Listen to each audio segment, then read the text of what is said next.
In a time of endless media content, political correctness and fake news, a city in chaos cried out for heroes. Two men were chosen, a mighty force forged in the heat of hilarity. The crack, the banter, the lack of negative waves. Their podcast would change the world. And instead they got two absolute idiots, one whose crippling narcissism will inevitably lead to someone choking him to death, the other his obsession with Stone Cold Steve Austin ended in multiple restraining orders and a broken neck, not his own. No, this isn't the number one podcast in the country, yet.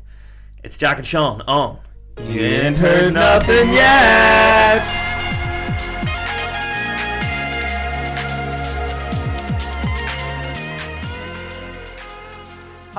Hello, how's the form? What is the crack on? How are you getting on? Yes, you are here with the lovely men, Jack and Sean. The lovely man sitting opposite me, the nuclear-infected, meth-dealing creep, dragon-riding, cartoon-looking monster that is, of course, Sean M. Hughes. It'll all make sense in a minute, folks. And the madman who should never be allowed in the good place is Jack Donnelly. And we're in 2020 with You Ain't Heard Nothing Yet! Woo, woo, woo. Yes, it is. 2020 has really, I suppose, given anybody a boot up the ass. I wouldn't call it the Roaring 20s because I don't want to steal from the 1920s Roaring 20s. We're going to have our own name. Screaming 20s because everything is peeing in World War III and all that, yeah. Well, I mean, I'm not going to lie. There's big questions to be asked, but what me and Sean are going to do in January, what we're going to do is going to do something very, very special for you folks. Sean, what are we going to do? We're going to have three parts series where we dissect our favourite stuff from the decade that was the 2010s, the terrible teenage years of this century. We're going to do the best TV shows of the decade. That's this week. We're going to do the best music of the decade, best albums, best songs, stuff like that. And then the best films of the decade. I wanted to do best games and stuff, but Jack said no. Not happening, folks. Not happening. Jack can't turn a PlayStation on, let alone play one.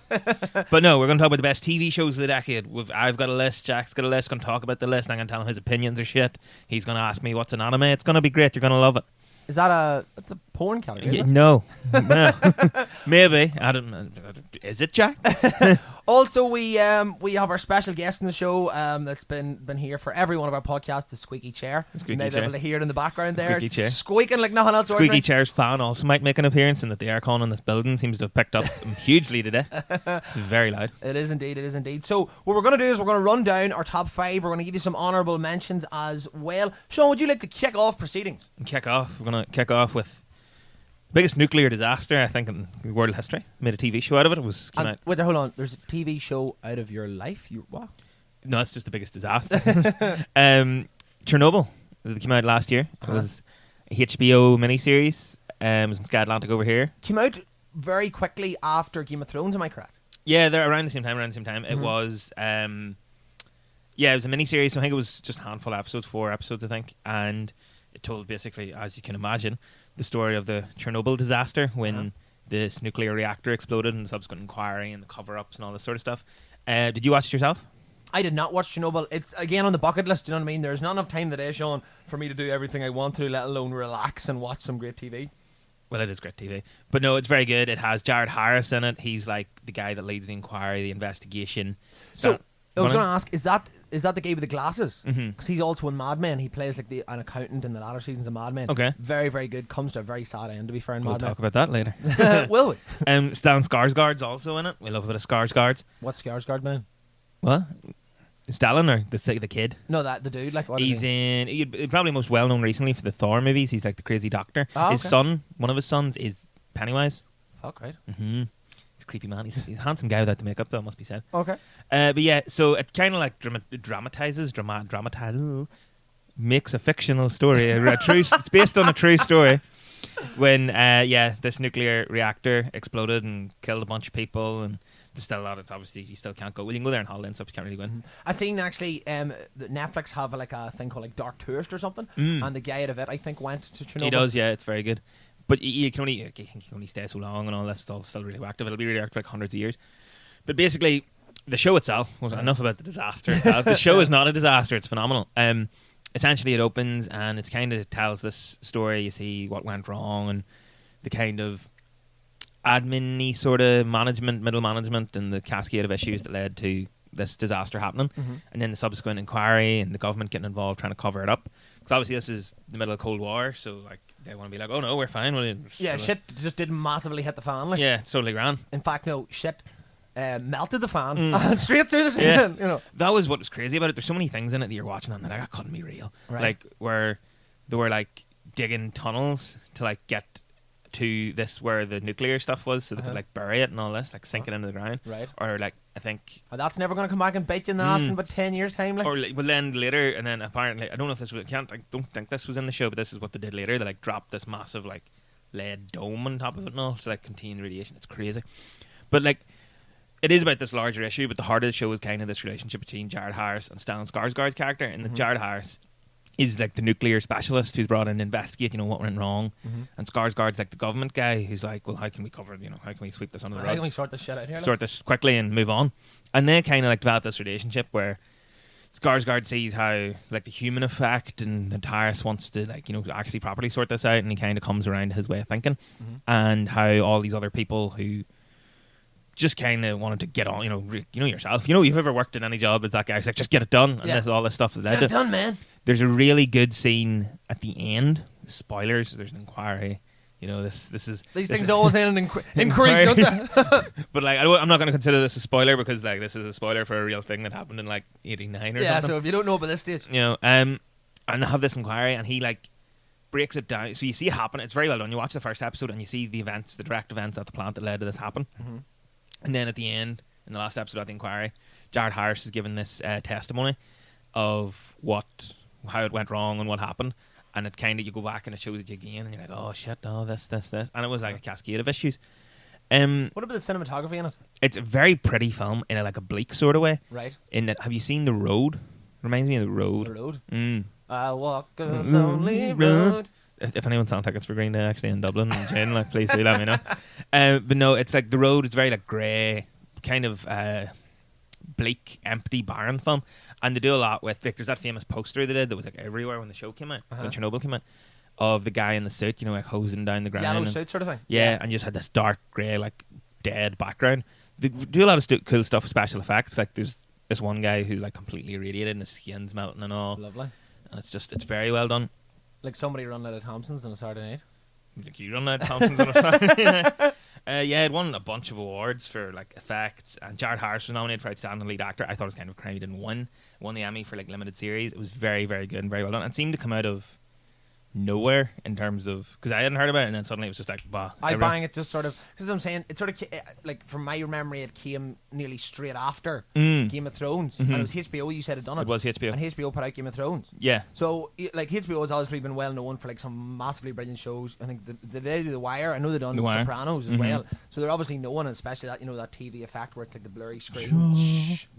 Yeah, and it's, you know, meant to be that, you know, this is more than just TV. But I thought there was a great stunt by them in the sense that they had obviously done so well with Game of Thrones and people, you know, watching it and such things. They want to continue it on. Do you know what I mean? So an extra few weeks of, you know, a lot of people maybe extra subscribers or holding on to subscribers that they'd already got from Game of Thrones. You know, the show as a whole, like, yeah, like, totally was a good time. Came along, people were all like disappointed maybe by Game of Thrones, and it came along, it swept everybody up. Overall great show. There's not that there's not a lot to talk about, but it is one. I feel like it's one of those shows you just need to watch. Okay. You know, like, you can talk about something like Game of Thrones and the different twists and turns plot makes, but this is 5 episodes. It's very intense.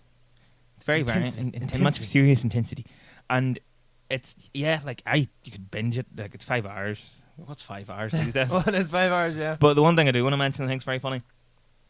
A lot of people, you know, the response in Russia, some people in Russia were like, oh yeah, great film, great story, need to be told, excellently made.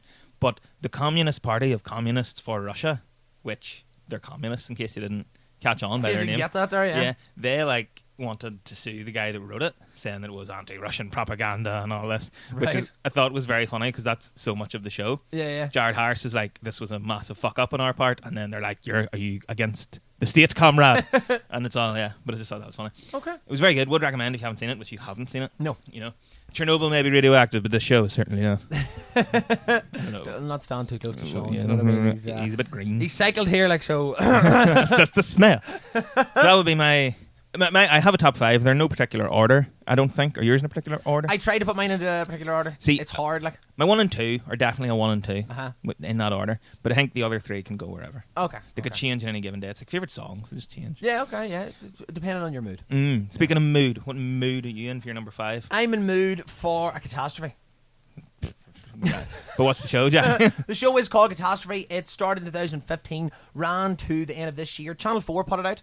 It was written and acted the lovely, absolutely lovely Sharon Horgan, so she's Irish, and the guy who was in it as well, he's a Yankee, he's from America, Rob Delaney, D-E-L-A-N-E-Y. I like a bit of Rob Lennon. Yeah, and it was very, very good. So the quick synopsis of it is that Irish primary school teacher Sharon, she's single, she lives in London. She's one of these people, wasn't really big into kids, hedonism, does her own thing. She's not particularly massively wealthy or anything, but just loves her life. She meets a single American advertising executive called Rob in a bar whilst he's visiting London on business. Do you know what I mean? A bit of woohoo. And a bit of A bit of what's happening. a bit of so they do a bit of riding, and when I say do a bit of riding, it's 6 He days. means riding, not steroids. So they have pretty much sex solid for about 6 days, and he returns home to Boston. He continues on with his life, and so does she. He's out with a date, and then it comes to fruition that she rings him, comes up on her phone, and throughout the series, the name on his phone of her is what is it? Oh, it's something like Sharon London Sex. Don't know, something to that effect anyway. And he's out on a date with a young girl and a young woman, and definitely not a young girl, and he goes out to the smoking area or the balcony, and she tells him that she's pregnant, and from there that's where the show goes. So it is literally a catastrophe. So, one night stand or multiple night stands where there's no condom used, no protection really, and they became pregnant, and it's how the two of them sort of adapt their lives to this pregnancy. Do you know what I mean? I love it, I'm not gonna lie, because you can definitely see what they do is they play on the stereotype of the Irish and play on the stereotype of the US without making it massively offensive. It is it's dark humour. It's very, very dark humour. They get away with things that maybe wouldn't. I'm not saying they wouldn't be allowed, but we've now got into the stage now where we're all very woke, but we all, where a lot of us have this idea that we can, and which is a great idea, can still say things that are horrendous, that are funny. Do you know what I mean? Yeah. So ironically, nearly. Yeah, ironically, yeah. So it definitely depicts the two of them together as a relationship, but the relationship grows, it falls. It also, like I said, so anybody listening to this, right? Anybody listening to this, whether you're a man or a woman, has whatever partner you're with, you're sitting in bed talking shite to them, and sometimes Listening to this podcast. or listening to this podcast, and you're sitting, and what you do is you talk about some of the most random things you'd only ever tell to your partner, right? And there's a lot of that in this. So it's almost like an in-depth look at relationships as well. So sorry, the show was renewed for a second series in January 2015. Let me see what it won. I've got it here in front of me somewhere. There we are. So Sharon Horgan was nominated for a BAFTA for Best Female Comedy Performance 2016. Both her and Delaney won the BAFTA for the TV Award for Best Writer in Comedy. They were also nominated for a Peabody Award in July 2016. Was really well received and received a Primetime Emmy Award nomination for Outstanding Writing in Comedy. And Carrie Fisher's also in it. She played Rob's mum. Hilarious. Typical Yank. Sort of just really in your face and just says the way things are, and get out of there, fucker, run, not literally obviously, but it's very, very good. It deals with a lot of big subjects. Deals with alcoholism, looks at abortion a wee bit, looks about raising a family, looks about depression, mental health issues, but all in a fun way, all in a very darkly comedic way. So if don't get me wrong, there's parts of it which are laugh out loud. I don't know, because I'm Irish and know the way that Sharon gets on is that very much the way we get on here. It's very droll. Across the island of Ireland can be very, very droll, sarcastic, matter of fact almost at times. Highly, highly recommend. It's on all 4, and there's 4 seasons of it. It's like 20 minutes, 23 minutes an episode, so you don't have to sit for an hour and dreads through it. You can jump in and jump out. Have you watched all 4 seasons so far? I have, yeah. And does it, would you say, does it peak? Does it go up or down, or is it? Yeah, I mean, definitely. I love the first season. Second season, there was a part of me was like, oh, I'm getting a wee bit annoyed with this. Do you know what I mean? The way some of the things that were happening, it was really getting into the nitty gritty of their life, and it was funny. There was some funny elements. I know how a lot of people wouldn't find it funny. A lot of people would see maybe things in it quite offensive, or like, oh my god, you shouldn't say that. But I was like, I'm a big believer in, you should say whatever you really want to say. Just try not to hurt anybody when you're doing it. Yeah. Do you know what I mean? So there is a lot of that. It's brilliant. It ends very well, and I enjoy it, and I would highly recommend it. And plus, because Sharon's Irish, and very good, lads. It's cool. It's cool. The shows. It seems to be like them two sort of like baby.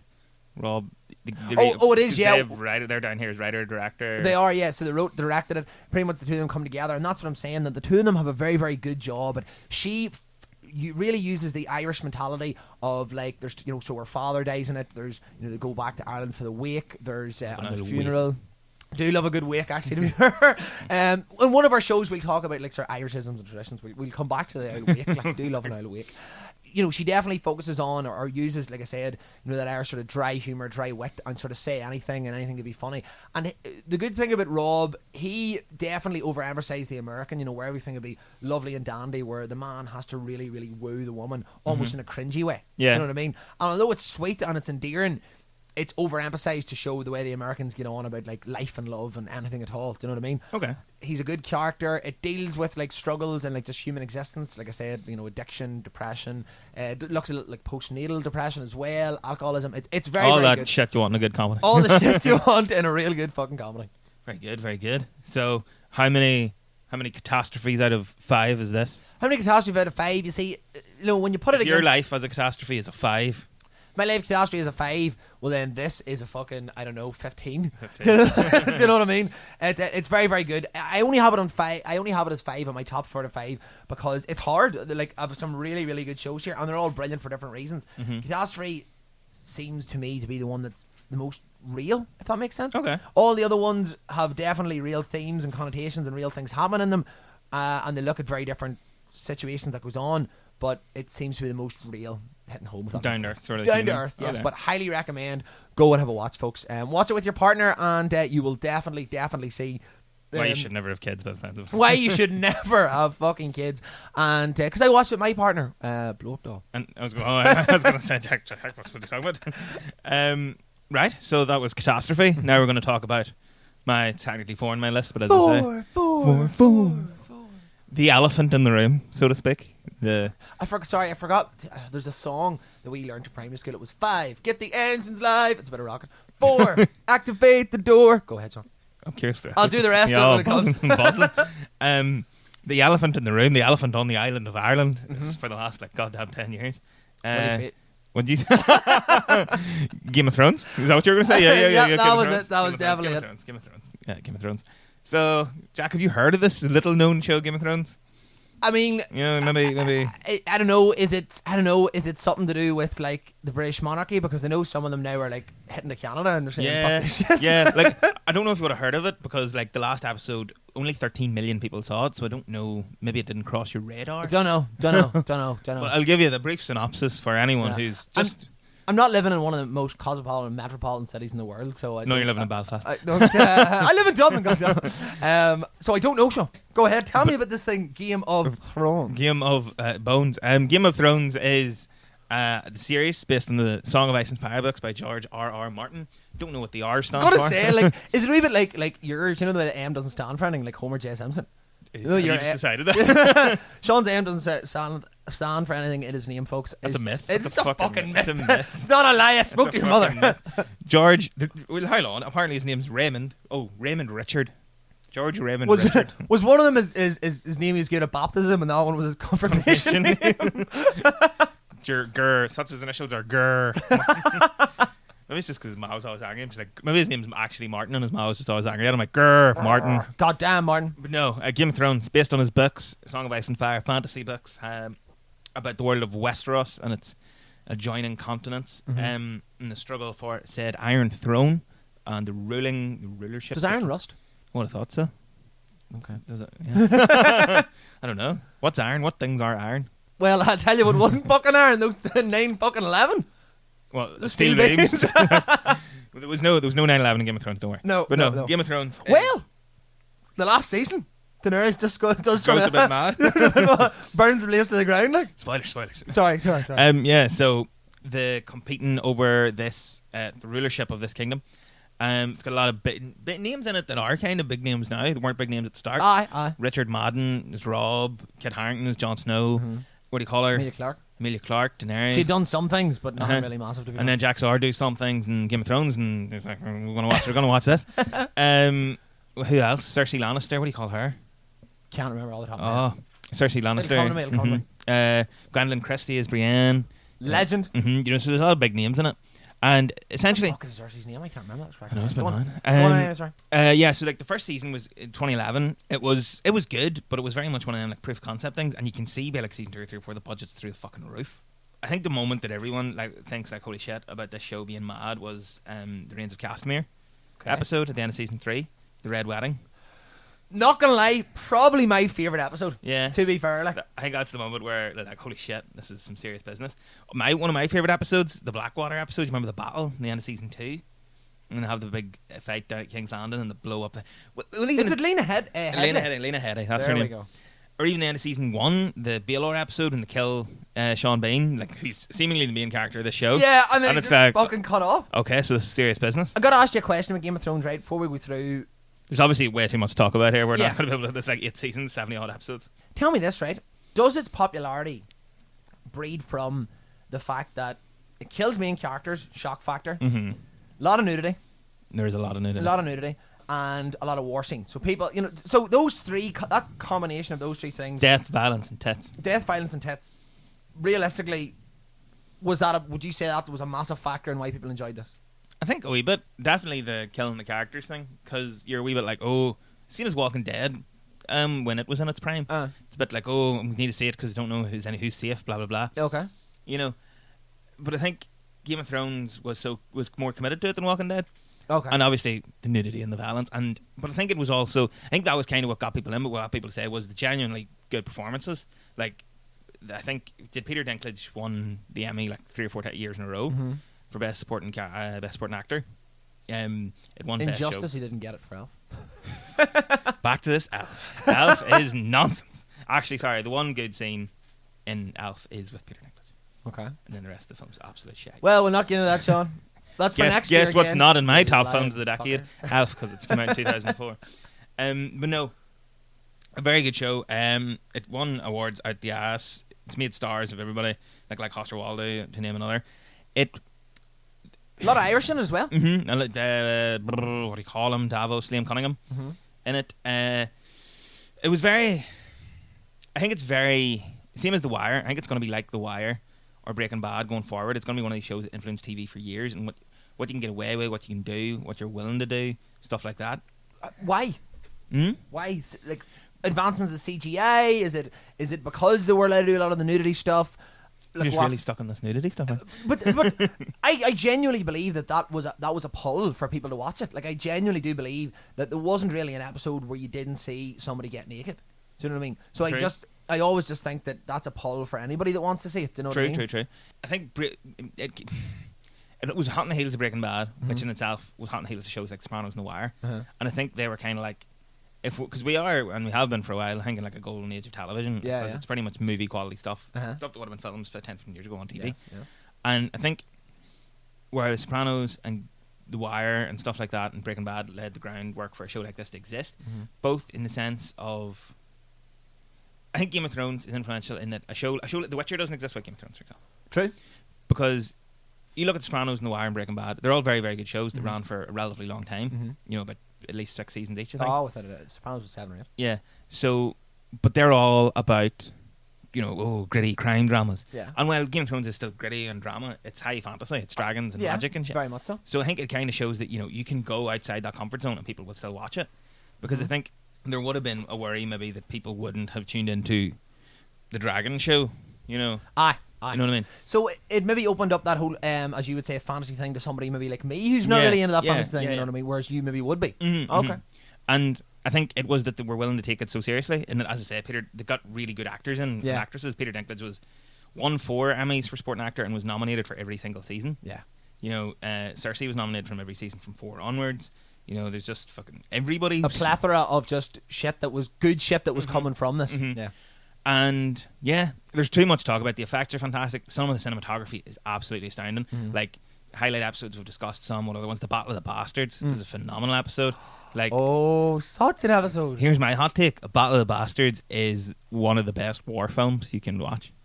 Like, But it's only an hour long. Film. no, but I mean in terms of a representation of Oh, like yeah. a battle. Uh-huh. Like the bit where he's crawling. Like there's a beautiful. I love a good long shot, and there's a beautiful long shot where it's him charging in and then getting trampled by all the people. And then Oh, and struggling he's out. trying to get out there. It's absolutely brutal. My heart was in my mouth because I didn't think they were going to kill off John, and I was like, "Holy shit!" I think everybody was with me in that. Yeah. And like when they were watching, like they're actually going to kill off John. How the Yeah. fuck's this going to end? Like, Yeah, and so with every theory of what was going to happen out the window. I think that whole episode, you're watching it, and then it finishes, and you just realise, like, I haven't took a breath for about 40 minutes.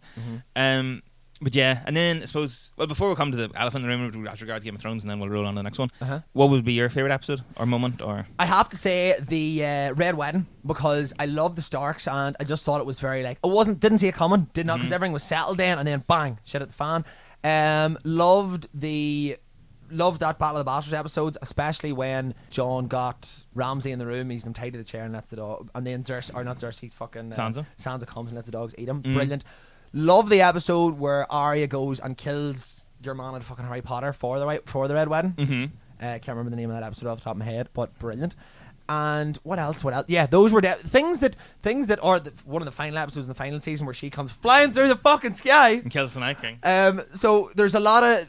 I'm a big believer in, like, if you can do a twist well, which Game of Thrones was very good at doing, and everybody loves the shock factor, as I've been saying, shock factor, nudity, and violence. People love those things without maybe letting themselves know they love those things. Yeah. And I think Game of Thrones had all of those three, and especially the shock factor was just massive in it, and that's why I probably loved it.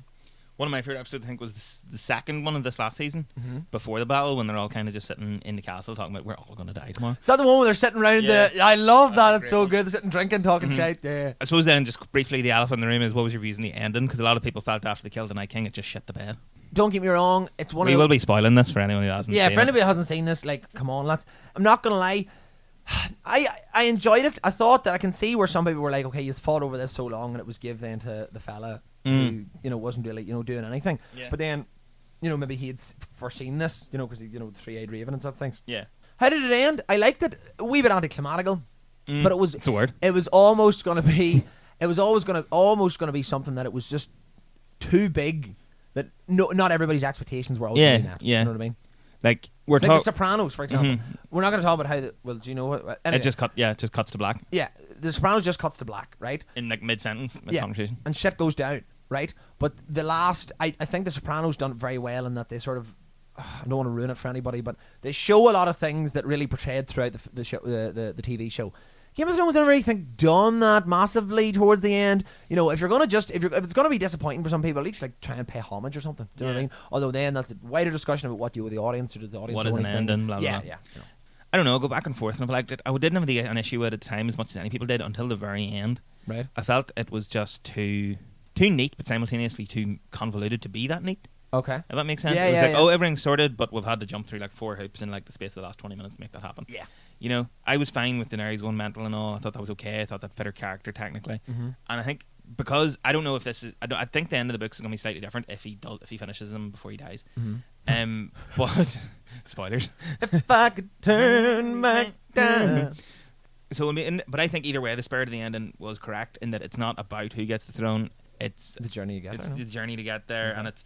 Although I would have thought they would have got rid of the throne, which I suppose they kind of did, metaphorically and literally. But that's Game of Thrones. One of my best shows of the decade. That's Game of Thrones. So how many dragons would you rate out of 5? Game of Thrones. Solid 4 dragons out of 5, maybe 3.8 dragons out of 5. Okay. 3 adult dragons A child dragon. and 2 baby dragons out of 5. Okay. So my next one, it is the only animated series that I have in my top 5, and I think it is absolutely fantastic. I think a lot of people agree with me. Sean Pokemon. Gotta catch him. As you will notice, if you've just jumped in and this is the first ever podcast you've listened to of You Ain't Heard Nothing Yet with Jack and Sean, you will understand that me and Sean break into song. Almost. Some people think it's songs, some people just think it's noises. Yeah, sporadically it happens. But anyway, so my next one is BoJack Horseman. It is Netflix. Netflix created it, and obviously there's loads of, if you're like into like following how people perceive streaming services, you will obviously see that Netflix putting out such fantastic content can be, I don't know, a little bit, what would be the word? Contentious is exactly right. BoJack Horseman started in 2014, run until the present. The cast, BoJack Horseman is played by Will Arnett, so from Arrested Development. I love a bit of Will Arnett. Or, of course, Blades of Glory, which Sean hasn't I haven't seen Blades of Glory. Which Seen Blades of Glory? I actually forgot Yeah, he's one of the children. Oh, that yes. Oh, the Fairchild children. Of course. So I got Sean a book for Christmas, and I wrote a message in the book, and now I realise he won't fucking get the message. Is it a Blades of Glory? Right? Yes. It's a Blades of Glory's quote, but nevertheless. Who else is in it? Diane. So Diane is played by Alison Brie. Alison Brie's in Community. She's a Mad Men Love American it, Alison dad, Brie. and she was voted 57th sexiest woman in the world in 2013. Where's she in your list? Yeah, 57. She's a lot higher. Like, she's a cool motherfucker. Like, she's she's pretty good. Like, Todd is played by Aaron Paul, of course, of Breaking Bad. Bitch. He's absolutely brilliant. He also had a wee WWE. Didn't know this until very recently, and it's made my weekend. And he is also in the upcoming season of Westworld as well. Yes. So- Fuck, Westworld should have been on my list. So for a little bit of context of what the show's about, it's an American adult animated sort of tragic comedy. It's a web television series created by Rachel Bob. Sorry, what was that? An American adult? An American adult animated tragic comedy. Is this just pouring you cry when you wanked? Over cartoons? I don't know. Like, created by by Raphael, not Rachel Bob Waksberg. The series stars Will Burnett. He's the title character. Brilliant supporting cast. And what it does is, so Bojack is an out-of-work actor. He had done very well in an early sitcom in his life, by the way. He's a horse. He's called Bojack Horseman. So there's loads of different characters, both animal and person. So you have Princess Carolyn. She's a cat. She's Bojack's agent. Then you have Mr. Peanut Butter. He's a dog. You have Diane, who looks after she's a writer, and she comes in as Bojack's sort of friend. But it goes from, he's pretty much an out-of-work actor. He's done incredibly well. He's remembered for doing a horsing around in different other shows. He is incredibly wealthy, but he's literally now 40s, and he's just sitting. He's an addict. He's sitting about. He's just chilling out. Sleeping with younger women, Leonardo DiCaprio style, drinking the head of himself, taking every drug under the sun, and just enjoying his life. But he sees that life is more than this, and it just sort of follows that through. It is absolutely brilliant. I'm not gonna lie. The series has consistently got positive reviews from like loads of different people. Now, it was ranked the best Netflix original series of all time by Thrillerist and Uprocks in 2018 and 2019 respectively. IndieWire in November 2018 named BoJack Horseman the best animated series of all time. Which is a big call. It is very, very I good. haven't seen Digimon, have they? Well, multiple other publications who are, again, very well-respected publications, Time, Esquire and Vanity Fair also ranked it as one of the best TV shows of the 10s, which is what we're doing literally now. And I would not disagree with them at all whatsoever. It's brilliant. I'm not gonna lie, it's absolutely brilliant. Let me see any other situations, any other go ahead, sorry. Would you draw any comparisons between BoJack and Rick and Morty? Okay, yes, in the situation where that they're both animated, but BoJack from the outset deals with real hard-hitting issues. So it tackles controversial issues. Abortion, for example. Princess Carolyn. Yeah, I have a question about that. Okay. Well, so Jack sent the list over, and I was looking around, and I came across a song from BoJack Horseman called "Get That Fetus, Kill That Fetus." Yeah. I assume that's related to that episode. Yeah, so they deal with real controversial issues. They have a Cosby episode where one of the characters is like Cosby-esque, and they deal with that. Right. They have a gun control episode. Todd, who is voiced by Aaron Paul of Breaking Bad, is asexual. But asexual where you're not attracted to any like body in terms of male or female or whatever. Yeah. So dealt with that character. Alcoholism. BoJack is an alcoholic and shows his struggles. The age of celebrity really puts a glaring light on that, and also looks at single parenting and drug abuse as well. So it tackles loads of those big issues. Rick and Morty doesn't so much tackle those issues. Rick and Morty is a wee bit, it's more like fantasy. It does look at the issues, but doesn't shine a gleaming light on them the way BoJack does. Is there a similar strand of like nihilism? Without a doubt. BoJack and Rick are very much narcissists, and they're very much characters where they believe that they are invincible. Do you know what I mean? Like Rick and Morty, Rick is like the most powerful man in the world, our smartest guy in the world. BoJack was the biggest star ever, and no one's going to take that away from him. He's still got loads of money coming in, and he finds himself almost lost. Do you know what I mean? Lost. Doesn't really have a purpose in life, and it follows that through. Highly recommend. If you haven't watched it, it is brilliant. Funny, but with a kind of A lot of dark. similar to Catastrophe, Yeah. but maybe in a different way. It's funny, but it has a heart. Like it's got a good heart, and you care about the characters, and you want to see how they get on, even though it's a horse. Yeah, very much so. One last thing, it does exactly the same what I would say Mad Men does. So, okay, I'll definitely be talking about Mad Men later, right? But I want you to think, okay, have you seen the opening credits to Mad Men or BoJack or both? Yes, Okay. they are kind of similar. Okay, they are kind of similar. Now I want you to think of Breaking Bad, and one of the first episodes in Breaking Bad is where Walt goes through the evolution of a flower. He Am I does, correct he in does, saying? And again, we'll probably talk about this a little bit later, but that sort of is almost like a forward or foreshadowing what happens throughout the season. Okay, yeah. I will definitely say that BoJack Horseman picked it up off Breaking Bad, or not Breaking Bad, sorry, Mad Men, because when you watch Mad Men, the opening credits pretty much tell you how the show will start and end. And BoJack, I think BoJack's not finished yet, but Okay. I think it's going to do the same. Okay. We'll try and put get a video of the opening credits on the Facebook of the two. It might be a video comparing the two. We'll put them up separately and let the people decide for themselves. We will indeed, Sean, but yes, so yeah, like I said, folks, that was, of course, BoJack Horseman. Highly recommend. It is still, it's still on Netflix, still running. It's one of the only few shows, actually, in my top 5 that is still running. So, like I said, go and give it a watch. It is absolutely brilliant. Only one of my shows is still running, just when you say that. Okay. And it's the one we're going to talk about now, actually, at number 3. Go ahead. What's the next part of the Rocket song? I need to know. Rocket Man. Rocket Man. No, as in your bullshit number, Rocket 3, 4. Oh, okay. 3, 4. 3, set the gantry free. What's a gantry? It's like... Is that like the bridge? Yeah. Oh. Okay. There you go. Gantry is the bridge. Is it just a bridge to a rocket, or is that the bridge to a boat as well? Who knows? I don't think he knows. It could be a bridge to anything, Sean. A bridge to our next segment. So, my number 3, I kind of put 2 down because, yeah. No, you can't. No, No, it's not really 2. Hear me out. You can't have 2, Sean. I'm not having 2. I'm kind of having 2. So, they're both anime.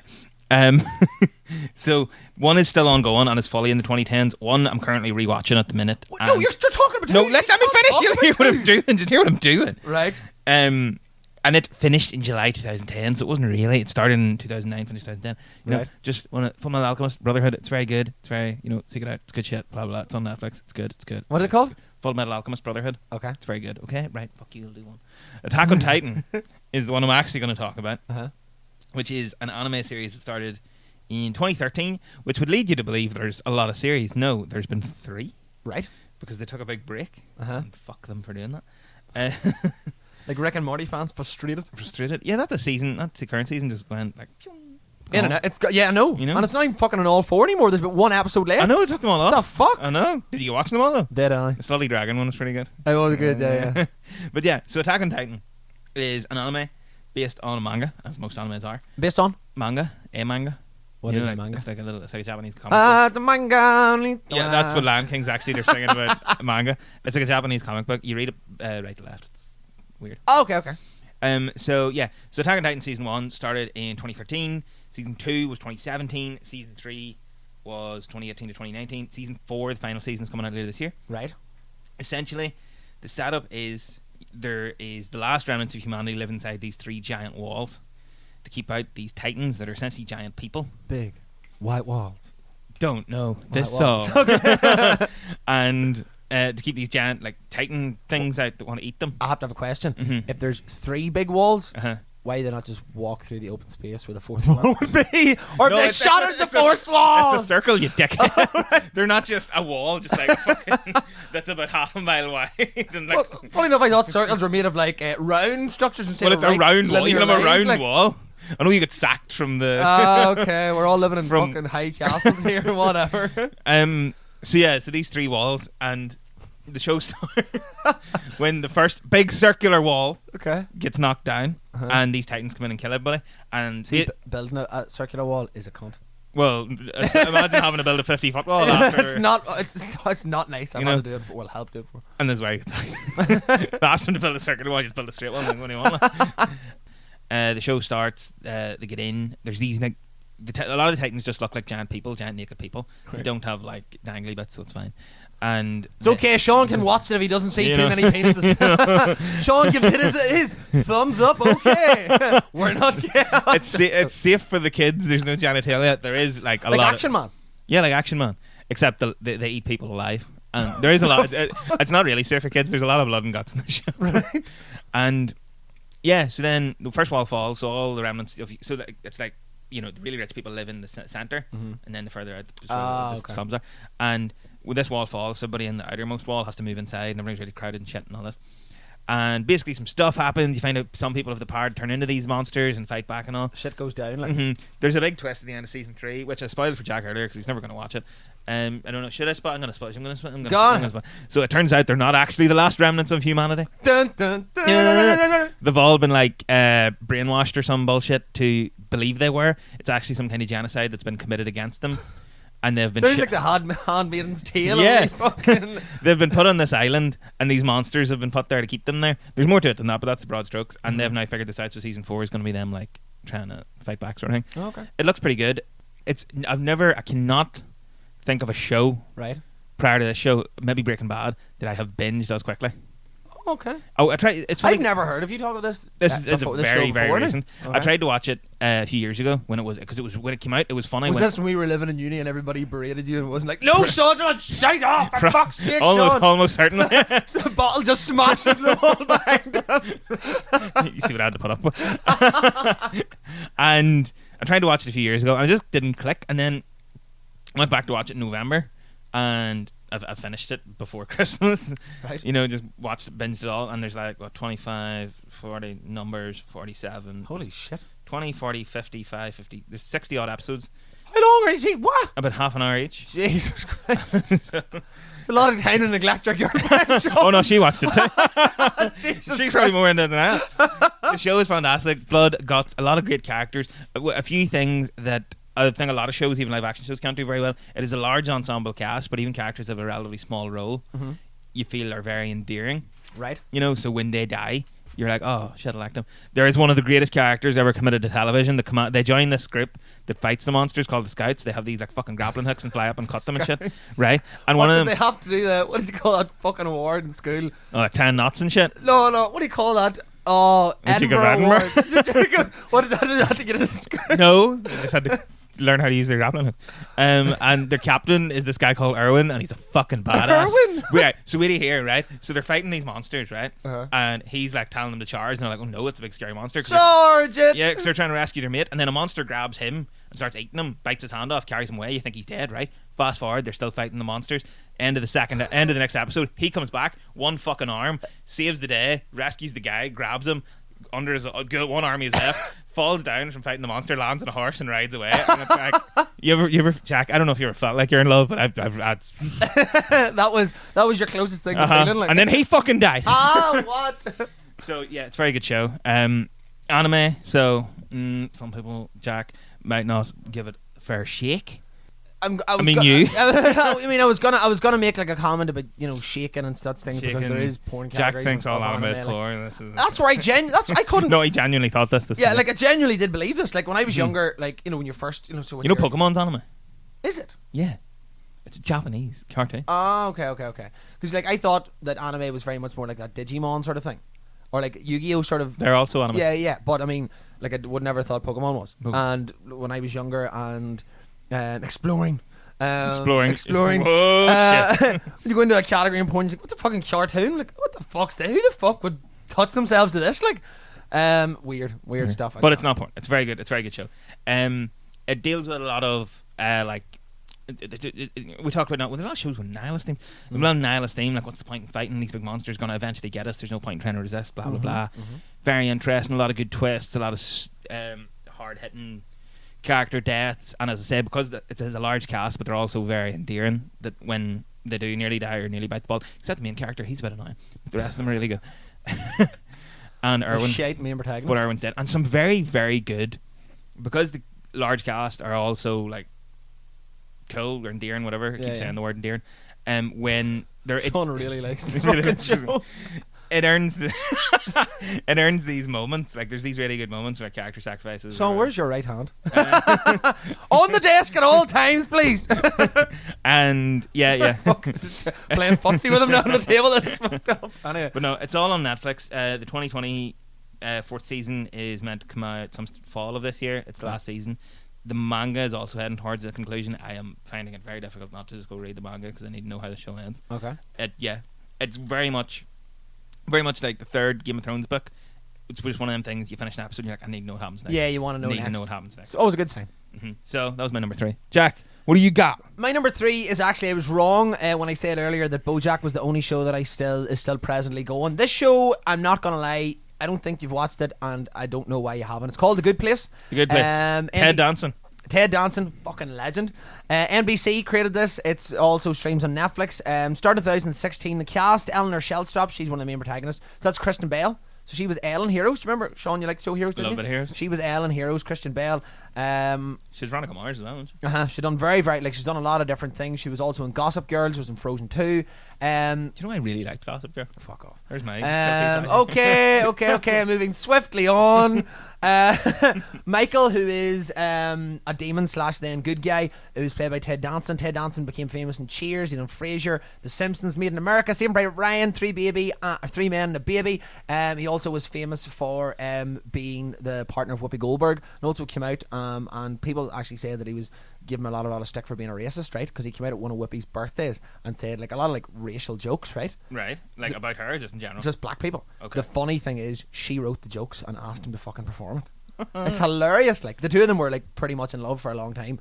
The jokes aren't massively racist, but they have racial connotations. She wrote the fucking material. Right. Do you know what I mean? Which I thought was absolutely hilarious. But nevertheless, it has what's her name? Jamila Jamil. She's Tahani in it, so she worked on E4, worked for a lot of Channel 4 things. You've seen her; she's a pretty big person in it, and they're all sort of the people of. There's other characters in it. You have Chidi, and you have loads of other different people in it.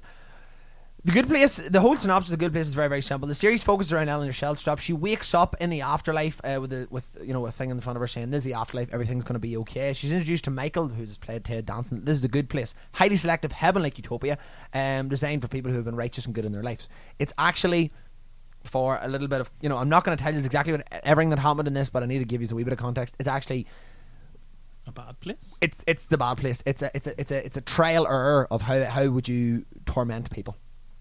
Okay, so what? Everybody that's there, it's like a trial. It's a trial. Sorry, a trial. I didn't mean trial error. I mean it's a trial to see a different way of how you would torment people in hell. So they're actually in hell. And who's doing the tormenting? Ted Danson is. Oh no, is he the bad guy? Well, bad guy turned good.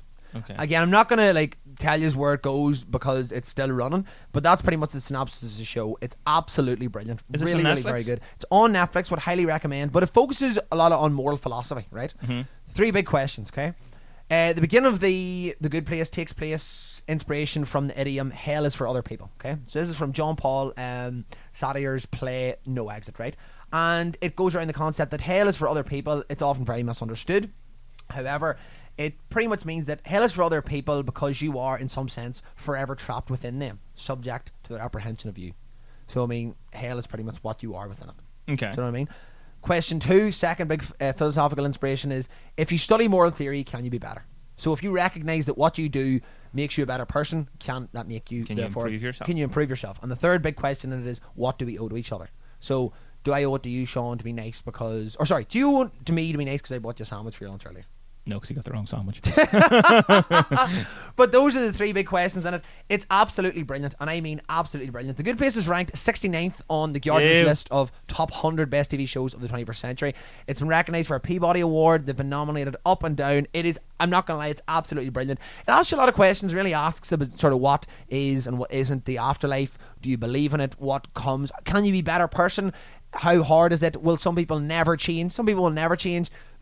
It's absolutely brilliant. I really do highly recommend. Okay. It's on Netflix. It's very, very smart. It's an incredibly... I think there's a lot of real... You were saying earlier about the golden age of TV. There's been a lot of really smart TV shows. And I'm not going to lie, The Good Place is one of the smartest. I will think it's a show I haven't given enough credit to because you've been telling me to watch it for a few years now. Yeah. And I'm telling you, the two of you, like I said, the two of you sit down and watch it because you should love it. You know, it's a show that... and especially the moral theory thing. So me and Sean studied, if anybody's listening, me and Sean studied legal theory in our final year in uni. We were studying law. We both loved legal theory. Do you know what I mean? It was absolutely brilliant. And that was a bit of a pull for me because it was brought into that there, the moral philosophy. What is good? What is naturally good? Exactly. It's on the home stretch, isn't it? It's on the home stretch. They're into the second part of the final series. Episodes have been released on Netflix. I was meant to watch it last night. Literally fell asleep at 11:30, so I didn't get. You didn't fall asleep watching it though. No, I didn't. No, I didn't. I didn't. Is Netflix up to date? Oh, Like, yeah. as in, Oh, yeah, yeah. It's not one of these things where it's out in America now and then it's out in No, Netflix no, a no, month no, later. no. Netflix is pretty much whacking it out. Okay. Who, without spoiling anything, because I think you seem to think it's one of those shows that people should experience themselves, Uh-huh. and I'm not going to disagree with you until I've seen it, Mhm. because it does. I'm much more interested now. I didn't know that was the full gimmick. Mhm. But would you say, again, is it a similar trend to like BoJack, and or Catastrophe maybe more so, that it is a comedy, it is a sitcom, It is. sort Oh, of without a comedy, doubt, yeah. but it does have like an actual proper heart and Without a shadow of a doubt. Like, obviously, you get invested in the characters and such things. You was with anything. It does teach you a lot, and it's so smart. Like, for example, in The Good Place, right? You're not allowed to say like curse words like fuck, so you say fork, for example. It's really smart and like that. You do get invested in it. It's as you used the word endearing a lot in your last. It is very an endearing show. It is very much an endearing show. It shows the sacrifice that people make for each other, and that's brings it back to the final question: is what do we owe to each other? You know, who owes what to whom? Do you know what I mean? Okay.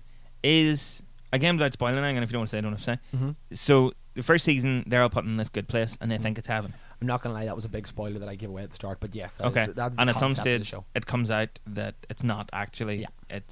They're in hell. Yeah. So are they bad people, or have they been like They're taken? So Or is that, if that's a spoiler, don't say? it's not a spoiler, but it's the crux of the show means that or the crux of what they try to prove is that people can get better.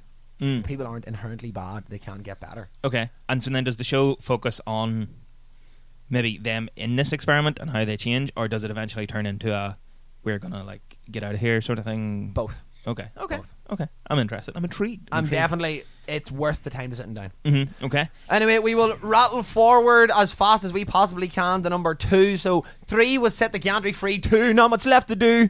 Sean. We're talking about Twin Peaks, right? So this is going to Oh be my at least god, I've had to 90 minutes. listen to now. Like I said, me and Sean tried to keep this episode an hour. It will be just over an hour, because Sean is going to chat about Twin Peaks. Keep in here. mind, this will be recorded by the time people hear this, so they could be looking like, why does it say there's 3 hours left in this? Jack just said it's an hour. Yeah, so Twin Peaks, we're not specifically talking about... Right, so Twin Peaks was a series in the early 90s about a small town, a murder, and maybe some supernatural bullshit that goes on behind it. They released a film a few years later It's called... like X-Files for like a small village in America. Okay. Although it's a bit more... it's a David Lynch show. Have you seen Eraserhead or... Oh, what do you call... Oh my god, what do you call that big one of his? His penis? Not Blue Velvet. Oh, fuck, what do you call it? And bear with me while I consult my archives in my mind. Mulholland Drive. Mulholland. Oh, I've seen Mulholland Yeah, Drive. so you can figure out how weird the fucking Yeah, it's a strange show might be. Strange. I did enjoy it though. Creeped the fuck out of me. Watched it in my final year in uni in a house in the Holy Lands on my own, and was creepy. Like. Why were you in House Holy Lands? You know, we never lived in Holy Lands. Well, because it was no, it was in my. It was in. I wasn't final year in uni. It was in. I wasn't on a massive trip. It was my master's year. Yeah. Right. Well, anyway, Go on ahead. this show. So they did a film a few years later. David Bowie was in it called Fire Walk Me, which is like a sequel. But then the show kind of went dormant for a long time, right? And then a few years later, Showtime brought the show back, Twin Peaks: The Return, and this is what we're going to talk about. Essentially, this is... I'm going to spoil the original series because it's fucking nearly 30 years old. The main character... There's this place called the Black Lodge, which is sort of like the place where demons and all come from. The main character gets trapped there, and the lodge creates a doppelganger of himself, of the main character, Agent Dale Cooper, played by Kyle MacLachlan, and sends him out into the world. And at some point in the first series, it's pretty cool. It says this version of the girl who's murdered is also in the Black Lodge. Right. Her soul, Laura Palmer, and she's there. And at the end, she says, "I'll see you again in 25 years." 25 years later, they make Twin Peaks: The Return. Oh, I like. The evil doppelganger has been out wreaking havoc. He's still in the lodge. He gets out, and this follows his pretty much misadventures to try and stop the Get the doppelganger. doppelganger back again. Okay. And it's very much a show that would never have been made only for... We've talked about this Golden Age TV at this time by this man, because the show, whereas the Twin Peaks, David Lynch, as we talked about, Mulholland Drive is a weird film. He is a really out there filmmaker.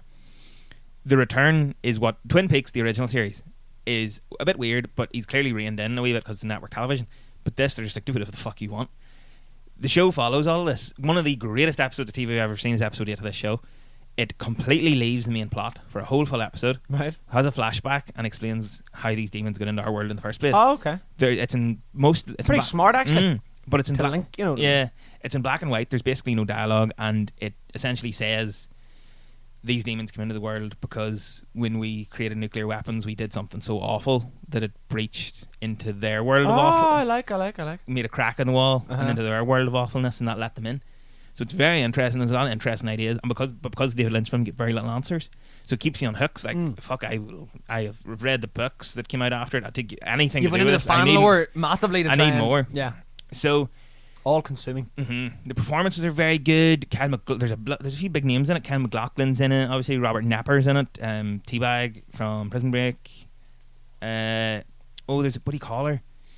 The wife of Kyle MacLachlan's character in The Return. Mhm. I'll not spoil. There's a bit of a kind of side scenario that goes on there that leads to it's not really his wife, or is it his wife? So Okay. we'll not We'll not get into that. There's a lot to get into with this show. Why? Okay, well, here's the question: what makes it so good? What makes it so good? It's a film. It's a show.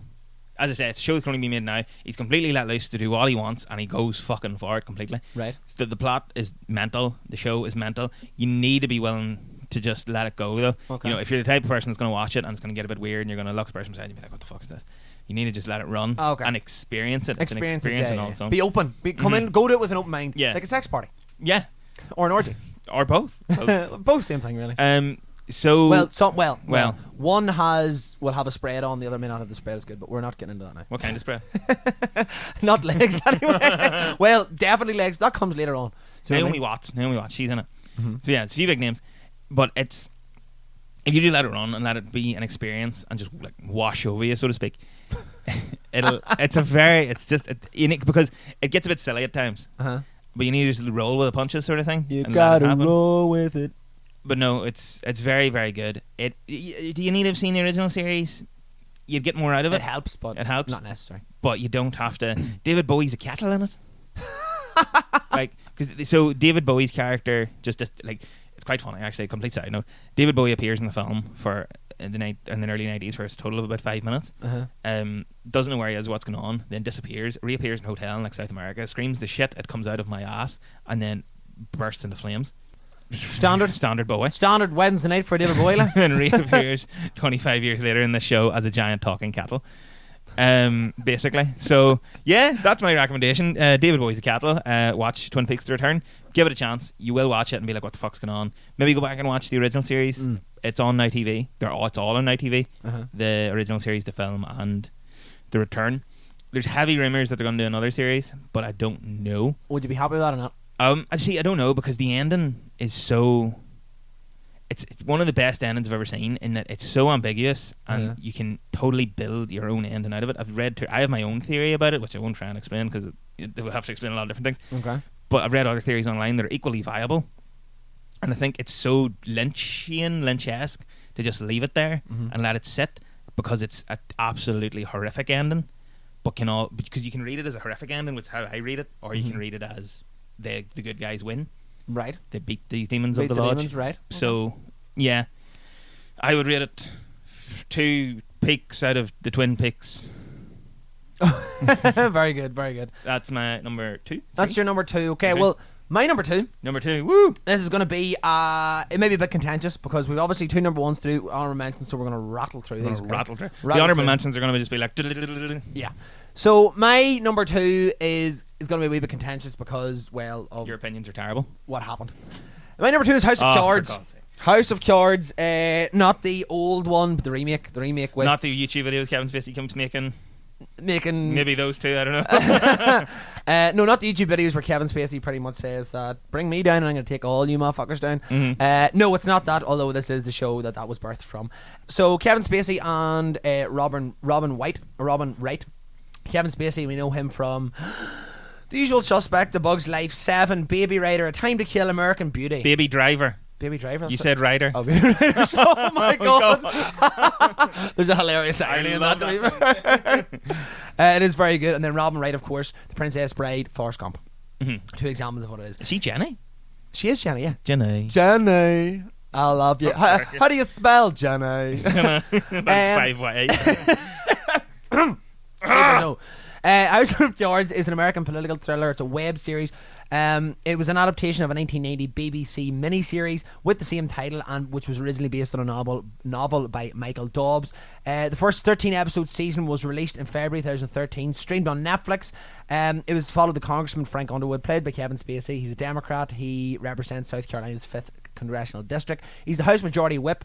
His wife is equally as ambitious as he is, played by, like I said, Robin Wright. She's Claire Underwood, and pretty much he's been passed over for a big position in a new White House, and he goes about trying to pull it all down and setting his own, setting what happened in Like that. a House of Cards. Like a House of Cards.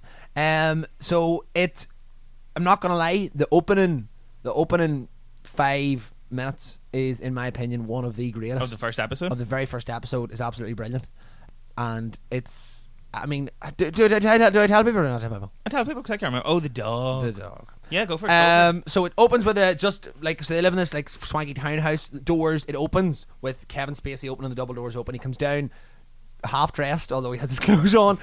He's going to like a big formal event, but he doesn't have his bow tie on. Runs down, you hear a car screech like, and then a dog, but exactly, bang, and Kevin Spacey runs down the street, and his bodyguard / driver sort of runs after him, and he explains that it's his neighbour's dog. So he starts petting the dog, then he looks directly at the screen. So breaking that fourth wall is something that, for example, Fleabag done 2020 or 2019, Phoebe Waller-Bridges, and she done it brilliantly, and Kevin Spacey also done it absolutely fantastically. And that was one of the main pulls of the show, right? Now, we will get on to understand what happened towards the end of the show. We'll talk about that in a wee minute. But the big pull of it, number one, Kevin Spacey was a massive actor. This was a massive gamble for Netflix. But this is one of the earlier periods, I think, anyway. Oh, it is, yeah. Of movie stars doing streaming service. Yeah, like TV shows. Yeah. And especially, I think it was Netflix's first show. It was. It was their first. And you know what? It was a brilliant first show if Spacey's bad shit hadn't come to light. Tainted the legacy sort of thing. Yeah, tainted the legacy. The opening thing is where he's petting the dog, then he looks directly at the screen and he talks to the audience. And we don't know a lot of films that do this. Deadpool, of course, which came after it, does it. Fleabag does as well, but not a lot of films do that because you don't break that fourth wall. Which I always with the think's audience. funny because it's technically like a very Shakespearean thing. Very much so. Like, very, very much so. That was because obviously you would have like the character having a side and explain how they're feeling about all that's going on in a lot of Shakespeare plays. It's weird. It's strange that we take so much from that, but don't take that. Exactly. And it talks about in that first 5 minutes, it shows his ruthlessness. To be fair, we see that in Claire later on. It was a brilliant. It was a brilliant series. The last season fell down because pretty much Kevin Spacey was, as I'm sure loads of you know, he was accused of sexually assaulting underage men. When back in the 90s and such things. And we're not talking about just one or two, even though I'm not saying that would make it any better or worse. But in 2017, multiple sexual misconduct allegations against Spacey. Removed him from the show. Netflix said they're not going to do anything more with Kevin Spacey. How did they write him out? Because I kind of fell off just before they that. killed him. Killed him in between seasons. Assassinated, sick. Pretty much, yes. So he was assassinated by one of his closest allies. So what happened was pretty much the season ended. The fifth season, penultimate season. So ended. he was in the fifth season. Yeah. Okay. And it ended pretty much with him being frustrated that Claire, who was the now president, didn't Oh, she was president before he left the show. Oh, didn't pardon him. And it ended like that. All the shit hit the fan in 2017, and he was just ruled out of it. There was talk about bringing in another character to play him. That would have been stupid. It would have been shite, and it would have been stupid. The sixth and final season was produced and released in 2018 without Spacey's involvement. Claire essentially became the main character. Didn't she essentially became the main character. The shitty Did she thing, do the aside thing then from that point on, So- or was she doing it before that? what happened was like there was the reason why the aside thing or the breaking fourth wall I loved so much is because Spacey was doing it, and at times you thought that he'd forgot about you, and he had never forgot about My you. favourite. I've only seen the first Couplings? 3 series. The Oh no, couplings I think one? it's this again. Are we just spoiling shit free for all here? Yeah, Yeah. fuck it. So at the start of the second season, he is this like journalist that he works with, played by Kate Mara, I think her name is, and he meets her, some secret information at like a train station. Push her in front of the train, she dies. He goes home and is he taking his cufflinks off, or is he shaving or something? So what happens is that in the whole, go on. Yeah, so he gets a gift from, if it's the cufflink scene we were talking about, In the mirror? In the mirror, yeah. Yeah. So he does this really bad thing. He kills a journalist, and he gets cufflinks as a present with F.U. Frank Underwood from his new driver, who him and then his wife eventually have a threesome with, but that's besides the point. Yeah. And Don't you have a threesome with your driver? Sean, you can't tell people that. But anyway, he what happens is that he's taken off the cufflinks and trying them, and he looks directly at the mirror, looks at you and goes, did you think I'd forgotten about you? And he hasn't done it for the whole first episode. When he Yeah. does it constantly throughout the first season, Yeah. then the first episode of the second season, he doesn't do it until the very end, and you're like, what is he not talking to me? What's going on? Yeah. It's so good. It's creepily good. Robin Wright does it as well, but she doesn't speak for like seasons, right? Absolute seasons. Then she does a boss thing. I'm not going to say, I don't want to ruin any more or whatever. And she just turns around and goes, she looks down at the screen and goes, do you think I didn't know you were there the whole time? I swear to God, the creep, like I'm getting goosebumps in the back of my head. The final shot, and I don't want to ruin it, but it comes so full circle. A lot of people give off because a wee bit like, so the final shot of what happens is it's Robin Wright, Claire Underwood, and she does something, she talks to the screen. It is fucking brilliant. Right. However, the last season came under a lot of criticism because, of course, when Spacey was wrote out of it, it made the writers scramble to get a different ending. However, they say they were going to keep it marginally or broadly the same. Well, just from my perspective, I didn't know she was already like president before she. Yeah. I thought it was like she was just kind of, not that she is like a very strong female character in the show prior to Spacey leaving. I've only seen I think the first 3 series. But I didn't know she was already president before he left. I thought it was like she left and it was like, oh, Claire wants to be president now, go. No. But that maybe it's not as much of a mess as I thought it was. Not so much, but a lot of people were really ripping that they left a lot of things very open-ended. Okay. Very, very open-ended. So we don't actually see what eventually happened to a lot of the situations that were going on. But it ends in a way that I think is brilliant because Claire has pretty much become Frank. In like she's come the full circle. Throughout the show, there are definitely 2 people who are like, we do bad shit because we want to get where we want to go, and they have a mutual agreement of that, right? There's a bit of a Macbeth sort of relationship. Such Macbeth relationship. Where she's like, do it, and then he starts going a bit too far, and she's like, fucking hell. Yeah, but it comes full circle because she becomes the do it, and does it. Brilliant, but like I said, unfortunately, Spacey's bad shit fucked it up for a lot of people, and she was ripping when the whole Spacey stuff came out. The Netflix was going to cancel the whole show, and she was like, no, you're losing people's jobs. People have done very well here. She's done well out of it. Like, she got outstanding lead actress. They got 33 primetime Emmy Award nominations, including Best Drama, Outstanding Lead Actor by Spacey, Outstanding Lead Actress by her. Like, the show is brilliant, I'm not gonna lie, but it's tainted massively. And for political drama, because political dramas are hard, the last brilliant political drama was probably The West Wing, maybe some would say. Okay, The Good Wife, I suppose, as well, to be fair, but The West Wing, in my opinion, was the 90s brilliant political standout there drama. House of Cards was too, and then Spacey's bad shit came fucked it up, literally and metaphorically. But absolutely brilliant. I would highly recommend going and watch it. It's Netflix. If you're into political dramas and that sort of Shakespearean sort of way that people get on, you will thoroughly enjoy it. Right.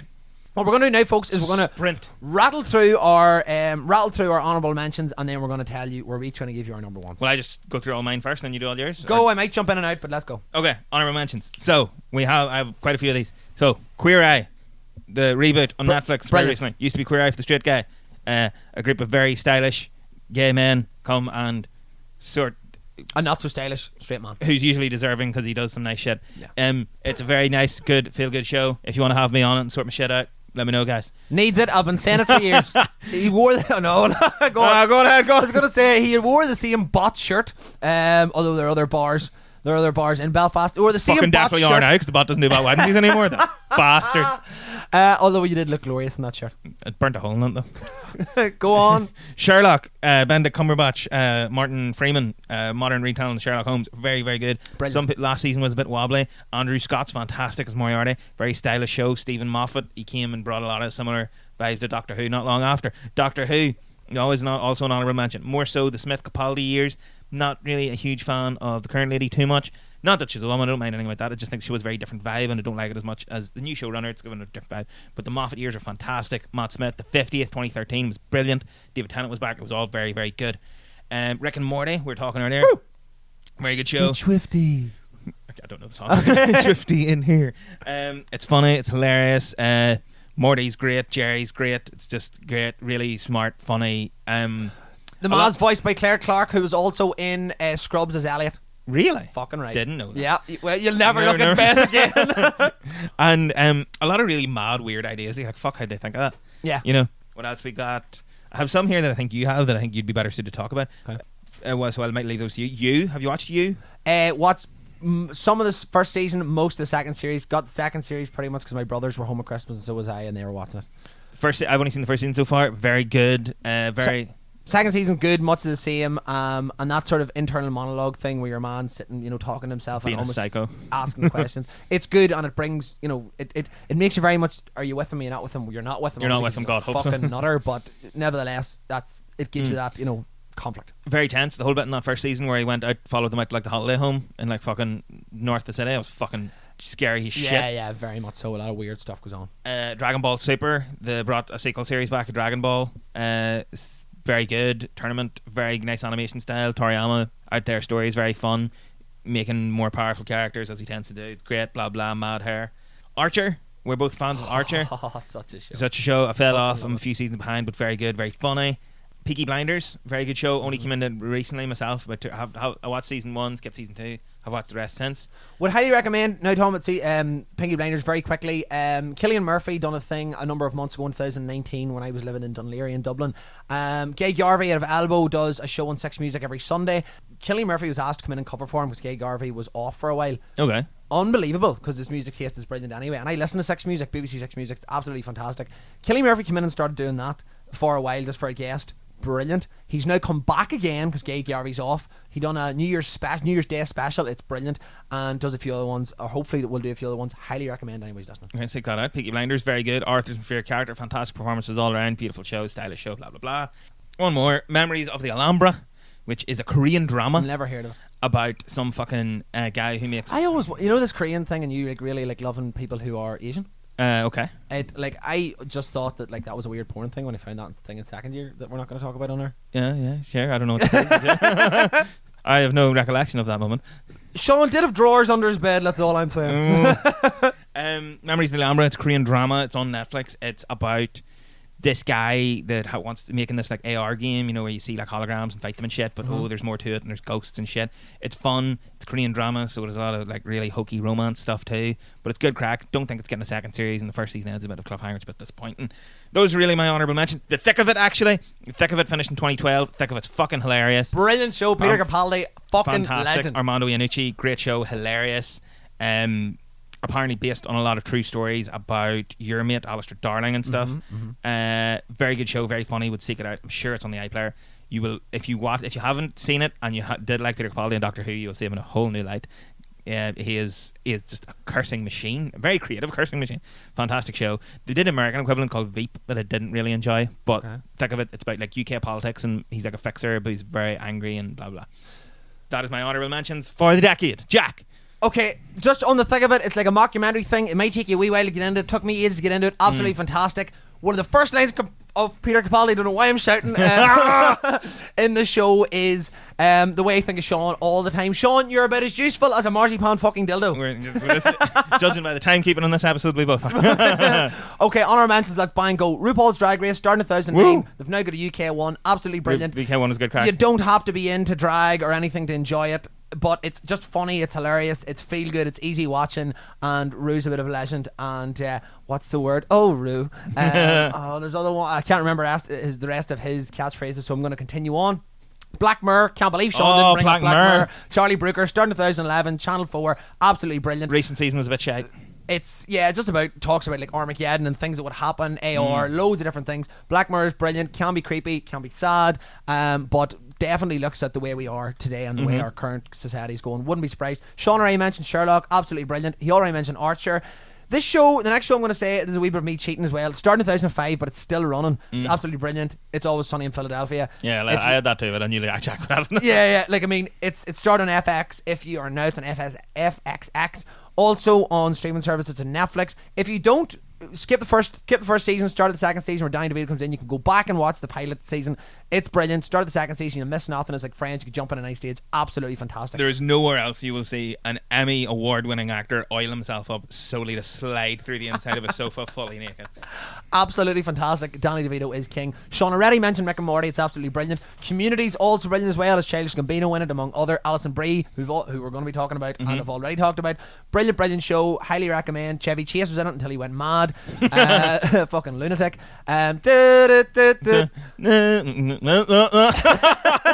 Okay, what else? Parks and Recreation, absolutely fantastic show as well. You can go and get it on Amazon Prime. A lot of people criticised it at the start because it was very much like the American Office, but it's brilliant show. It's funny, it's laugh out loud, really, really good. Pinky Blinders, Sean also mentioned. Fleabag, which started in 2016, finished 2019, absolutely brilliant. Oh, was it Phoebe finished? Waller-Bridges, yeah, finished. Oh.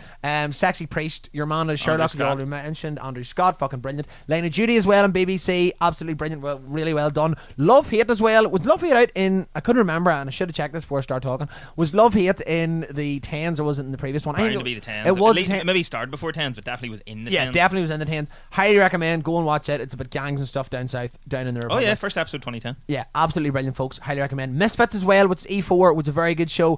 Fell a wee bit off it in the end, but also very good. And 30 Rock as well, 2013, 2016. 30 Rock, I was always surprised didn't click more over here. It So never really surprised. seemed to take off. I agree with you. Very, very surprised. Anyway, right. I have two more tiny ones. Go, Supernatural. It's a bit hokey. It's in its last season this year. I absolutely adored the early parts of that show. It's not high art. It's good crack. Similar with Arrow and Flash. The acting's a bit shit. The effects are a bit shit, but it's good fun. Okay.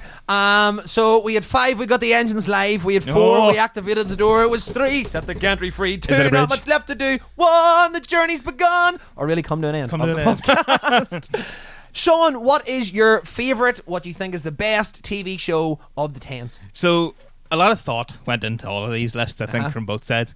But this was the one part of any of the lists or any of the honourable mentions that I was just like Handy. handy. It's Wee Buns. What? Wee Buns. Wee Buns? What's Wee Buns? The show? Is this a show called Wee Buns? No, it's not Wee Buns. It's Breaking Bad. Breaking Bad. The Odyssey of Walter White. From, as he himself says in the first episode, in the study of change, transformation. His transformation from this mild-mannered chemistry teacher to this criminal kingpin who will do anything to keep hold of his money. It is an astounding show. In the same way I talked about Twin Peaks as a show that couldn't have been made at any other time because Showtime let Lynch go, this is a show that has all the best aspects of a blockbuster show. Like Very, very true. Highly the agree. likes of a Game of Thrones, but has the DNA of like an art house film in some elements. In that the cinematography it uses the like New Mexico desert environment for some beautiful wide shots. It has Some of the shots in it are fucking amazing. amazing. Beautiful. Uh-huh, Actually, genuinely very beautiful. the music, it's so well directed. It's some of the most tense moments. The visual metaphors, the metaphors in the character's performance, everything. We're going to talk in our film episode. I'll talk about a film that has, in my view, has no wasted motion, so to speak, in terms of its thematics, or in terms of its themes, and in terms of the messages. I think TV show, Breaking Bad, is the same. The colors of the characters' clothes, the way shots are composed, every tiny aspect of their performance, the music, everything is built towards. Everything's thought about. Everything, Everything's thought about. minute detail. One of my favourite shots, for example, is from the Vince Gilligan, writer. Vince Gilligan, yes. And I think your guy that did Star Wars, Ryan Johnson, he directed some of the better episodes of it as well. It is the best. I know I said that Twin Peaks episode was one of the very good best episodes of television, but Ozymandias, the third last episode of the show, where spoilers, we're going to spoil pretty much the end of Breaking Bad here, where Walt goes to get his money and the neo-Nazis catch him, and Hank's there and they have the shootout and kill Hank. Fantastic. Yeah. Oh man. Yeah, I think all of them, I think most of the primary cast was nominated for an Emmy for that season, and I think both Walt and the guy that plays Hank and the guy that plays Jesse were nominated because you have to submit an episode. Okay. And they all, I think, submitted that episode. It's absolutely fantastic. Okay. The balls on the show for the final season, they had one trailer which was just shots of the New Mexico wilderness with Bryan Cranston, who plays Walter White, reciting a poem by Walt Whitman. No, what do you call her? Mary Shelley, I think, Right. or Percy Shelley. Okay. Called Ozymandias, which is a poem about somebody travelling who finds a statue of a former king whose empire has fallen, and the only remnants is this giant statue. And that was it. That was the only. They knew that people would tune in. They had crafted this show, as we say. They thought about every tiny aspect of it, and so many things. They plant seeds for so many things at the start and come back round to them. It's one of them shows where everything was planned out from the start, and you can tell.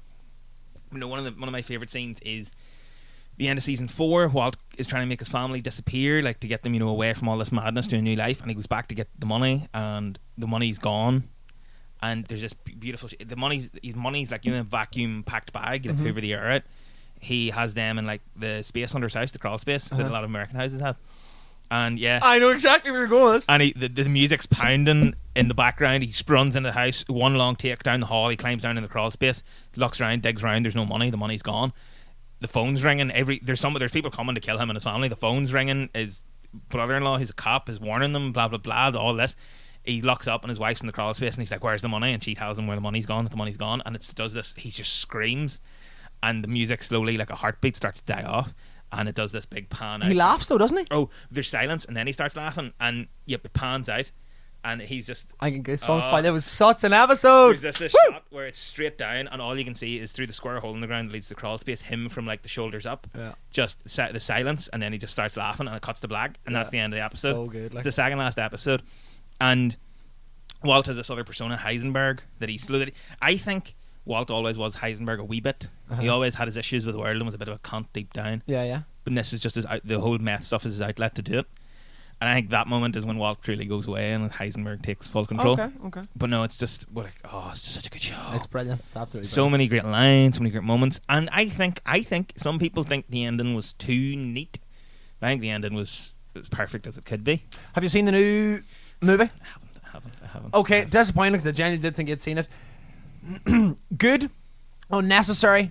Sees where Jesse goes. That's what it is. Pretty much. That's what it is. Closure for people that want a closure about Jesse, Yeah. and for like super fans and stuff. It's good, but it's unnecessary. That's all I can say about I that. started rewatching it and I'd like to finish a rewatch before I watch the film. That's Okay, what I'm doing. good shout. But no, any other moments or scenes, or do you have any thoughts on that? What I Um, think is the best show ever, let alone best show of the decade. When Walt does a sort of a massive transition into Heisenberg and he goes full narcissist really on it, right? The whole Walt Whitman poem thing. One of the best scenes in it. I've loads of lovely scenes in it, but one of the best scenes is when Hank's sitting taking a dump and he finds the Walt Whitman poem and he knew that's Heisenberg's calling card. But I think that's brilliant when Hank finally realizes, bang. I'll never forget actually, because what happened, I had a very different experience to Breaking Bad than Sean did. Sean watched it and sort of followed it. When the show season finished, I waited 3 years to watch the show. And every time that it was spoke about, and this is a genuine fact. Sorry, before you say that, this is just that was what I was going to say about a big difference, because when I saw that bit where Hank finds out, the show took a break for a year after it did that bullshit where it's like, oh, this is the first half of season 5 or whatever it was, and then the next year it came back.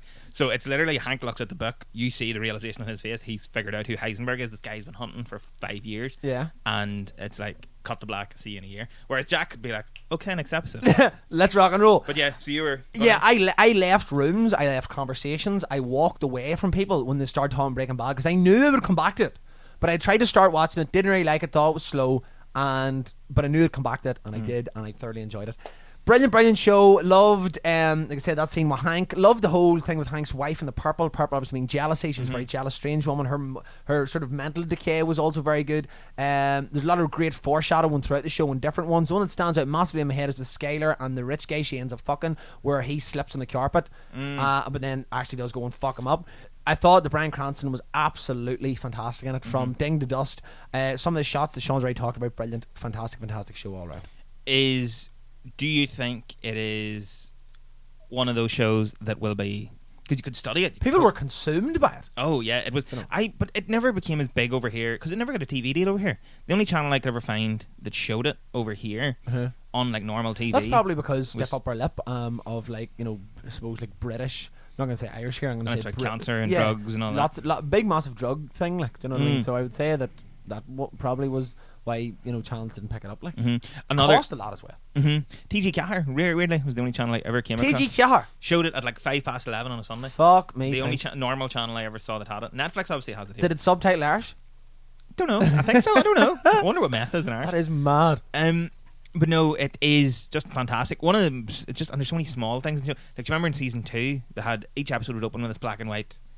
You know, you'd see clips of this scene and it looked like a crime scene and what was going on, and you saw an eye, and then you saw this teddy bear, like, oh, what's happening? So brilliant. And what I thought was really cool, all the episodes have really abstract titles, and then you watch the title and you get it. Like, this episode called Mass or No Mass, which is where Walt decides to quit cooking meth. Then Mass, he decides, because No Mass is no more, and then Mass is more, he comes back. Phoenix is when he resurrects his empire. 51 is his 51st birthday, you know, and you watch the episode, it makes sense. Yeah. There is a series of episodes that the numbers do make sense, the names make sense. Like the episode's called 737 because that's how much Walt decides he needs to make to provide for his family until whatever time after he dies. But if the episodes that have that black and white bit spell out what the black and, because you don't learn what this scene is until the end of the episode. It's a plane has crashed over Walt's house, due to his own, he's involved somehow, tangentially. But the episodes of the title spell out what's going to happen before it happens, because the episodes are 737 down over ABQ, 737 down over Albuquerque. It's very good. So there's just so many tiny. That's just one tiny example, but there's so many tiny examples in the filmmaking that go into. The music's fantastic. Baby Blue. It's all over now, Baby Blue. TV on the radio. Bob There's Dylan, by the so way, many folks. good tunes. But no, I just love the show. And awards out the fucking Out the ass, like. out the ass. How Yeah. many? Like I wonder how many Bryan Cranston got. Let's just consult my Sean's Mind Palace. Mind's Palace.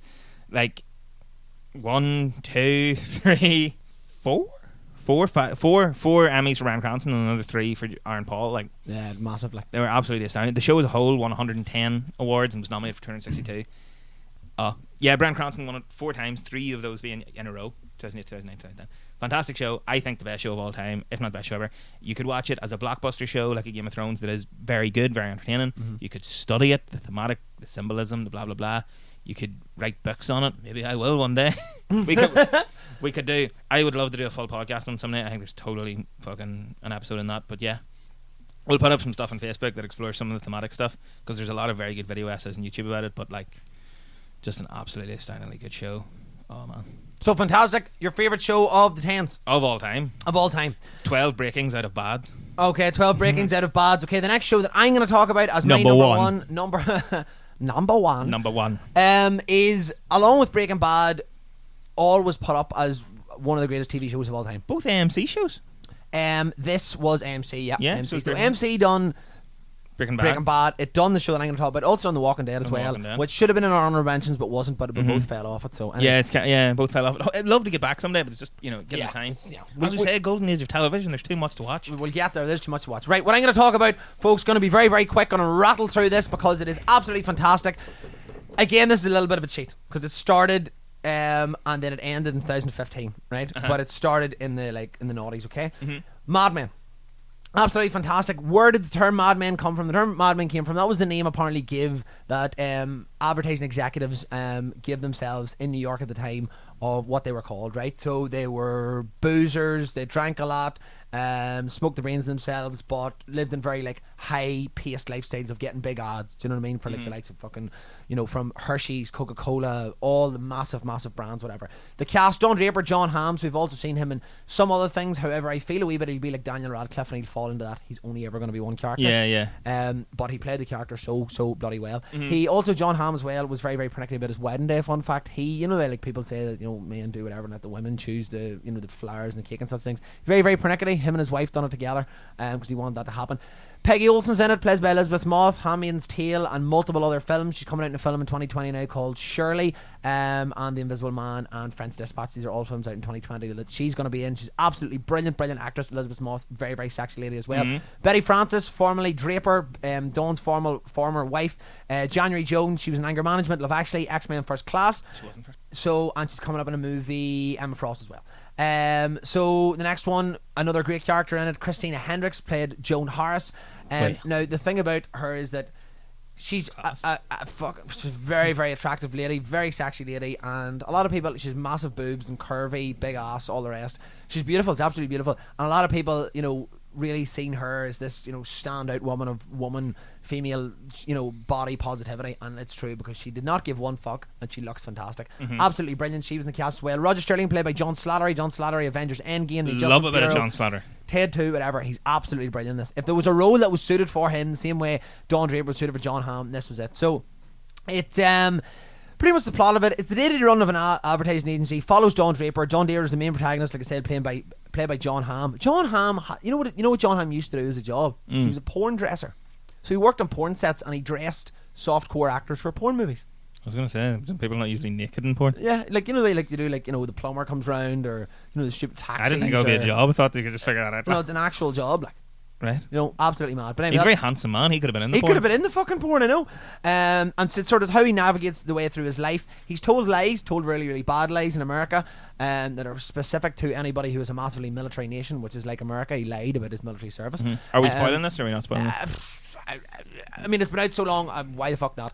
Long story short, he goes by a different name, but took the name of the guy who he was in who he fought a war with. Don Draper came back, made himself a new life because his previous life was pretty shit. He lived in... Am I right in saying he was a very like quiet, shy sort of dude, and then he like reinvented himself as this real charismatic? Very much so. He's that sort of silent, smouldering type. He reinvented himself. He grew up as a bastard. His mother fell in with a fella who ran a whorehouse. So his first sexual experience with a prostitute really young. He, sort of came from that. So he's very, very warped sexual idea of what it is. Set in the 50s and 60s, goes through all the major things that happens. JFK had been shot as well.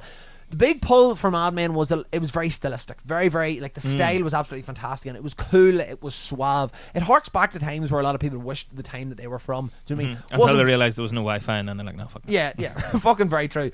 Absolutely brilliant. It's a slow burner. A lot of people don't like Mad Men because I'm going to wrap up very, very soon here, folks. A lot of people don't like Mad Men because it's very slow to get into. If you don't appreciate it, the cinematography in it, or like the cool lines, or how people got on, you're not going to appreciate Mad Men. And that's, I would say, you haven't watched it. It's a slow show. It is. You grow the appreciation. It's a lot about character development.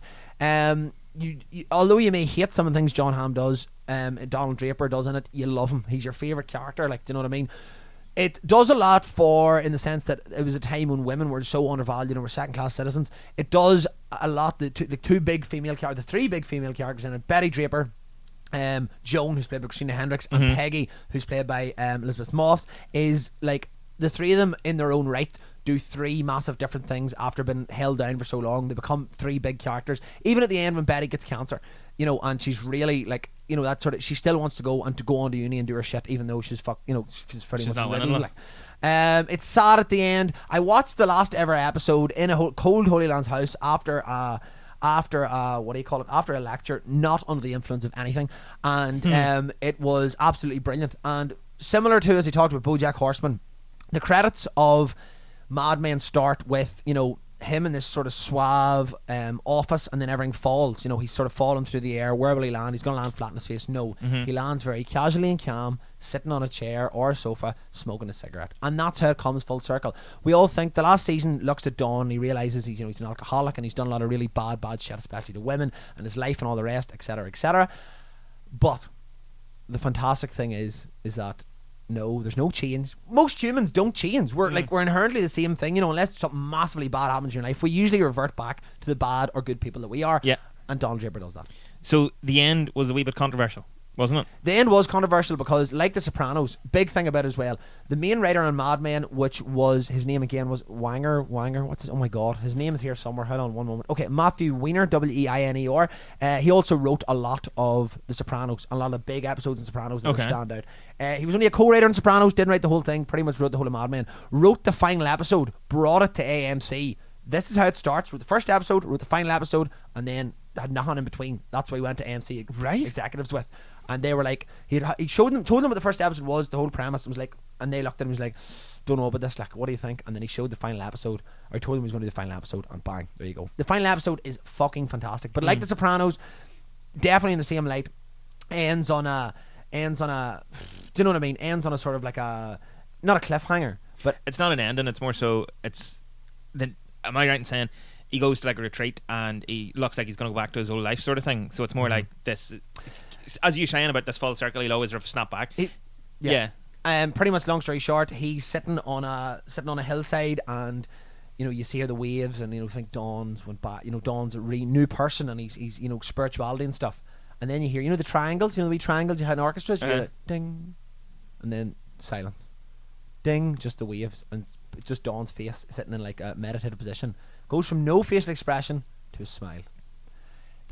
He's moved from his old advertising agency before he goes and does this to a new agency. He doesn't like the change of new to old because he got away with a lot of shit.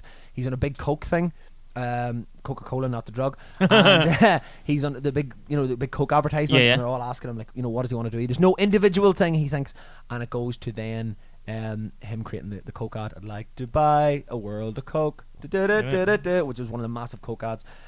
So yeah, absolutely brilliant. It and Breaking Bad are always fighting for like somewhere in the top 5 of many people's favourite TV shows. Highly recommend. Highly recommend. I do need to watch it at some stage. I do love a bit of John Hamm. He's very good in Good Omens recently, but no, Mad Men is definitely one of them shows I need to go back and watch. And would you say it's one of them shows that, not that you could jump in at, but that I wouldn't recommend jumping in No. season 2 or season 3 or anything. Well, yeah, that's what I mean. I would not jumping in, but it's one of them ones that feels nearly like a journey. Like Without a doubt. Without a doubt. because you say about it being like a slow burn. Once you kind of get to know these characters, you're like invested in them so much that even, as you say, these minor characters maybe, because one of I think his receptionist becomes she's your woman out of the Handmaid's Tale. Yeah, so she becomes Elizabeth Moth, Peggy she's one of the 3 women that like becomes an actual advertising executive herself. But at the start, she's like a very minor character. Yeah, very but minor. because you like spend so much time just sitting with them, you know, it's very much like nearly like they're your mates, sort of. Oh, without a doubt.